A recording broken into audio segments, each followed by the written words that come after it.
Brissett, Kyler Murray. Jacoby Brissett, Kyler Murray, Jacoby Brissett. Who the starter should be if this one thing is true? Let's talk about it next. The Ben Garcia Show. Yeah. Woo. Best show in the land. Yup. Listen. Come and get your information from Ben Garcia. Get the latest on your quarterback, running backs, and receivers. Tune in, so any other show you don't need them. Any news that he giving out, please just believe him. Giving out the latest prediction and top-notch analysis. Wanna hear the truth, better have thick skin like calluses. The latest move that your team just made can be damaging. The dudes ain't speaking no facts, they just be rambling. Lights, camera, action, turn on the show, go get the cameraman. Yeah. Lights, camera, action, turn on the show, go get the cameraman. The Ben Garcia Show. What is up? Welcome in, guys, to yet another edition of the Ben Garcia Show. There's a lot of things to get into. A shorter version of the Ben Garcia Show today, as it is Friday, Halloween, a spooky edition of the Ben Garcia Show. Not necessarily because I'm going to be scary, but the fact that the teams that I'm covering today are what is likely going to scare you with how everything has gone for the Arizona Cardinals and, to a degree, the Phoenix Suns as well this season. But before we get into all of it, again, a shorter edition of the show, hit that like, share, subscribe button, follow me on all social media platforms at Ben Garcia Show, and go to those platforms.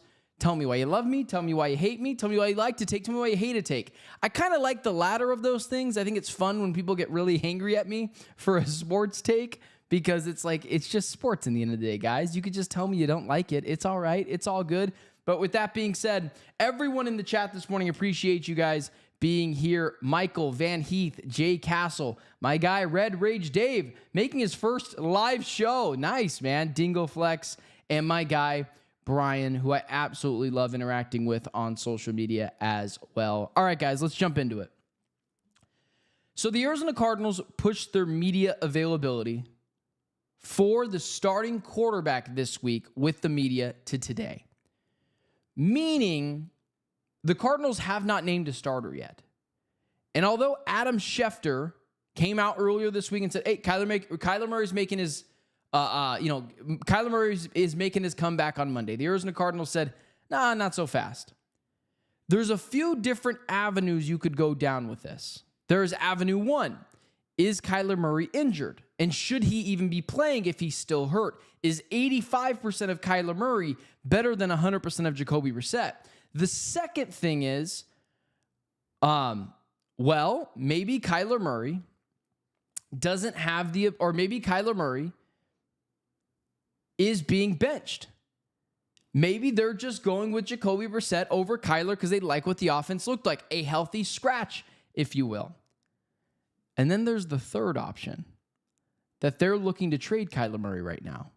My guy, Michael, in the chat, good morning. What's up, man? Good morning. Appreciate your $2 donation, brother. Never expected, always appreciated. Thank you for firing those things in there. Maybe if we get enough from someday, this could be the full-time gig, and I won't have to go to the office. But with that being said, I'm just happy you guys are here. Your presence is my present. So appreciate you guys. So avenue number one, the argument of, is Kyler Murray healthy enough to play on Monday night? Well, the Cardinals brought in a bunch of quarterbacks that they're working out this week. A bunch of them. I couldn't name you one of the guys because they're all super forgettable. That's not the point. But they've brought in, I think, 4 different quarterbacks to work out for this team. That maybe points to Kyler Murray is not healthy enough to play yet. And there's a couple of different avenues in that in itself. Should Kyler Murray be playing if he's only 85%, 90% healthy? 90% is different. If he's 80, 85% healthy, should he be playing?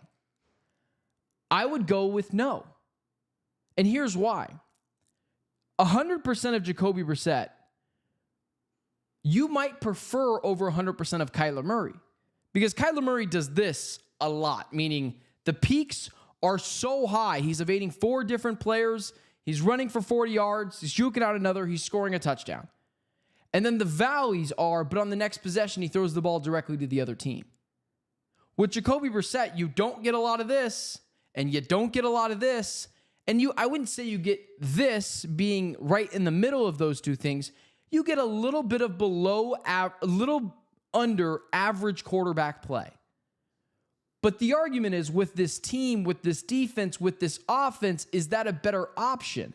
Because Kyler, although he's maybe because Jacoby, although maybe he's a below average quarterback, with all the talent, Trey McBride, Marvin Harrison Jr., James Conner when he was healthy, the left tackle, Paris Johnson Jr., this defense, Jonathan Gannon's leadership, you say to yourself, well, that might elevate Jacoby Brissett to that very much average tier of quarterbacking. Whereas Kyler, it's not really lifting up Kyler, and it's not also bringing down Kyler. Meaning whatever's around him, I don't think is going to change much of him. They are running the same offense. It's one of the things that clicked in your brain when Drew Petzing and Jonathan Gannon kept saying, there's nothing different with the offense. It looks perfectly fine. They might have always been right on that. The offense might have always been being run exactly the same. You might have only noticed a difference because Jacoby Brissett was letting the plays develop, finding players downfield, standing in the pocket, sometimes taking a shot from a defender and finding a guy open downfield. Kyler's got a little bit of twinkle toes where he's running around in the pocket. Sometimes it's good, sometimes it's bad. Sometimes it's awesome, sometimes he's running 20 yards back for a sack. Sometimes he's throwing directly into the ground, intentional ground penalty style. So the reasoning why Kyler Murray at 80% doesn't provide the explosive plays that you would hope you'd get from Kyler is because this is a lower leg injury. This is a midfoot injury, meaning how much running can Kyler Murray do right now? How much evading of tacklers can he do? Kyler Murray's superpower is the fact that you just can't catch him. Whether he's throwing the ball right into the ground and getting an intentional grounding penalty, or he's doing the Raiders thing where he's shaking Max Crosby off his back. But you lose a lot of that with a midfoot injury, meaning you're just getting statue pocket passer Kyler Murray, which we talked about this last week. Is that the best version of Kyler? I would argue no. Rolling the pocket out, being, moving the pocket, throwing on the run, all those things are what make Kyler Murray special. And when you take away those things, it completely and utterly changes everything. Meaning he just has to stand in the pocket and deliver strikes. Jacoby Brissett can do that. He can throw the ball in rhythm, in timing, and find guys open. Kyler has a hard time doing that. He does it by ad-libbing. He does it by doing it on the run, by moving the pocket. Jacoby makes more sense for this offense right now. I'm not saying Kyler Murray should never come back. If this was like in a vacuum and, you were trying to figure out the future, yeah, I think it's time to move on from Kyler. But right now, you're either trying to find out what last of it that you have from Kyler going on, or you're trying to figure out, if Kyler Murray can build up any more trade value for the offseason. Like, it's two of those things that you still have to do if this team's not going to be a playoff team. Find out if there's a last stand gasp in him. There shouldn't be. And find out if you can trade Kyler by boosting his trade value. Those are two very simple things. And then here's the second one. Is Jacoby Brissett just going to start over Kyler? Is there a true quarterback controversy? The only thing crazier than Kyler Murray getting traded would be Kyler Murray being a healthy scratch on Monday. Meaning they're saying to him, sorry, Kyler, it's over. The offense looks better with Jacoby. We're going to roll with him. Let's keep you healthy. Let's get through the season. We'll find a trade partner for you in the offseason, and we'll go about our way. And that would be absolutely crazy. You do that, there is no putting that genie back in the bottle. You bench Kyler, there's no bringing him back because Jacoby Brissett plays terrible, and you put him back in the offense. He's done. And I'm not saying it's the wrong thing. Kyler's had 7 years to prove himself. He has shown that he is a quarterback with insane flashes and insane lows. He doesn't play consistent enough football. He doesn't take care of the ball, in the biggest opportunities. Last year against the Seattle Seahawks, Kobe Bryant, throws the ball over Michael Wilson's head. Kobe Bryant touchdown. The interception versus the Panthers that put their comeback effort away. Kyler does this often. I'm not saying he throws a lot of picks all the time. I'm saying in the biggest moments, in the brightest spots, Kyler Murray has not come through for you. Against the Rams in the playoff game. And maybe Monty Austin-Fort and Jonathan Gannon have just had enough. Maybe they've just had enough. Maybe they said they're done. This isn't our guy. We want to move on. All respect to Kyler. We're still going to pay you. We're just going to find a better place for you. And if that happens, wow, would that be crazy to do in the middle of the season? Because you're basically essentially waving the white flag on the season. Because Jacoby Brissett, yes, I do agree, spot starter wise, he's fairly good at that. But Jacoby Brissett as your long-term starter is a bad place to be. I've got a decade worth of data to show you that. He's not good at that for a 17-game sample size. The problem is it shouldn't be this close between Kyler and Jacoby. One's a $50 million quarterback nearly. One is I think, $15 million quarterback. And then here's something really interesting. I thought about this yesterday. What if they're gearing up to trade Kyler? Here's my tinfoil hat. Throw it on. Here's my big brain mentality. We saw Benjamin Albright say the other day to a, bunch of roster moves. I think it was Darren Hall, and who was the other one? Michael Carter got cut. And Benjamin Albright commented under that running back incoming. Okay. I'm not saying this is right. This is not what I'm saying. Here's my idea. The Cardinals haven't traded for a running back yet. And I'm not saying they're going to trade Kyler for a running back. But one team that does make sense, Aaron Glenn on the hot seat, maybe going to, lose his job at the end of the year. Breece Hall, second and third round pick for Kyler Murray, who says no. Maybe the Jets don't want to give up a first round pick. Maybe they're like, we're good. Maybe they say, we want a second, we want a third round pick. Swap it out. And again, I'm not saying that's the right thing to do right now. All I'm doing is putting the puzzle pieces together, potentially even wrong, in the wrong places, in the wrong pieces. Meaning this puzzle doesn't even look like what it's supposed to look like on the box. All I'm saying is running back incoming, Kyler Murray potentially not being the starting quarterback this week. And again, maybe it's just the Cardinals' gamesmanship. And I think that's very possible. Maybe they're just like, why would we just tell you who the starter is? The Dallas Cowboys, playing for both guys. We're going to make things as difficult on you as possible. All I'm saying is, what if they're gearing up to trade Kyler? What if they're gearing up to move him before the trade deadline? Maybe it's not the Jets. I'm just saying they've got a running back that they've said that they're okay with moving, and they've got a head coach who's about to be fired. Maybe it's a first-round pick in Breece Hall. If that's the case, you're jumping on that immediately, right away, yesterday, every day that ends in Y. But if they call you and say, we want Kyler, second, third-round pick, and Breece Hall, it would be insane. It would be crazy. But maybe the Cardinals have just had enough. Maybe they've just had enough. And I don't think that's going to happen. I'm just saying it's just me, putting the puzzle pieces together. My guy, Red Rage Dave, thanks for all your cards content. Your vids cheer me up. They shouldn't. I feel like I've been pretty mean to this team, but I appreciate it, bro. Thanks for the $2 donation. Hopefully the wife lets me, come inside today. Maybe show her the money I've earned, and she'll let me come in. So I appreciate that, brother. Thank you so much.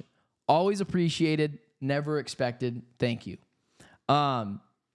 I'll get to some of your guys' other questions at the end of the show. But again, thank you, Red Rage Dave, and of course, Michael as well for, tuning in every day and donating. Here's what I'll say. Monday night is a very important game for Kyler. Very important game for Kyler Murray. But I feel like I could already tell you what's going to happen on Monday night. The Arizona Cardinals are coming into this game off of the bye week, refreshed, longer time to plan. They've got their back against the wall. Kyler Murray plays really well in Dallas. This is me again, reading the tea leaves, putting the puzzle pieces together. I will take the Arizona Cardinals to beat the Dallas Cowboys on Monday night.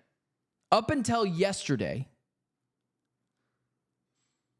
I've kind of flipped my mind on this.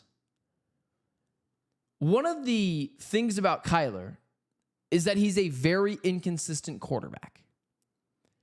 But wouldn't it be so Kyler Murray to come out, have 400 total yards, 350 passing yards, another 50 rushing yards, and 4 total touchdowns, and just shut myself and everyone up in the media, fans who have said Kyler Murray is not the guy, and just shut us up for one more week?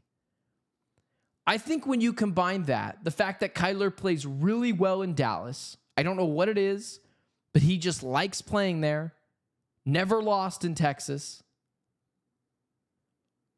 and you add the extra week of preparation. You add the team is rested, refreshed, ready to go. You add that they're starving for a W, and the Dallas Cowboys defense is terrible. It is prime opportunity for Kyler Murray to be awesome, put on the Superman cape, and shut myself and a lot of people up for the next week. Can he do that consistently? I have my doubts, but it just makes a lot of sense. The Cardinals, I think Kyler Murray's going to start, and I think they're going to walk into Dallas desperate for a W and win this game. It's not a lot of analytical thoughts. It's more of, I've been watching this team for a very long time. I know how they operate. Kyler Murray in Texas, the fact that that Cowboys defense is terrible. The Cardinals are coming off of some real R&R, longer time to prepare, Monday Night Football. Again, not taking them to be a playoff team at this point, not taking them to win another game after this season, potentially. All I'm saying is this feels like a recipe for the Arizona Cardinals to succeed. So, I'll take the Cardinals to win this game 27-23. 27-23. But what we're talking about on Monday, if Kyler Murray doesn't perform well and the Cardinals win, not only do we have a full-blown quarterback controversy, I don't know if Kyler Murray makes another start the rest of the season. I would probably lean towards it's probably not going to. I'd probably lean towards he'd get more starts. They're going to try to build up his trade value, whatever that looks like. But I also wouldn't put it past the fact of them just potentially not, for them just potentially, just moving on from Kyler Murray as a whole. Meaning bring Jacoby Brissett in and we're just done. We're just done. So, interesting. Interesting to say the least. All right, guys. I was going to talk some Suns today. Suns got a game tonight against Utah. I'm going to push that to the side. We'll talk more about that over the weekend. Let's leave it at Kyler and Jacoby for today. Let's have a little bit of a shorter show. A Halloween, if you, a Halloween, shorter show, if you will. But do me a favor, guys. I'm going to look through this chat. Let me know if you guys have any questions regarding literally anything Arizona sports. I want to read through this chat and go through some of your guys' questions. If you have any, I'll take them right now. But I think I'm going to end it there. If you're not going to play him, trade him to the Vikings for whatever you can get Tuesday. Brian, I mentioned that 2 weeks ago. I was like, why don't you just trade Kyler to the Vikings, who are a desperate team right now trying to win? But now the Vikings have lost a bunch of games since then. I don't know why they do that. Happy Friday. Monday is my Super Bowl. As long as we, I'll never understand why people hate the Cowboys. Like, their fans are dumb, but like all fans kind of are dumb. Like, we're all delusional. We're all crazy. We all talk ourselves into this team being elite every year, whatever it is.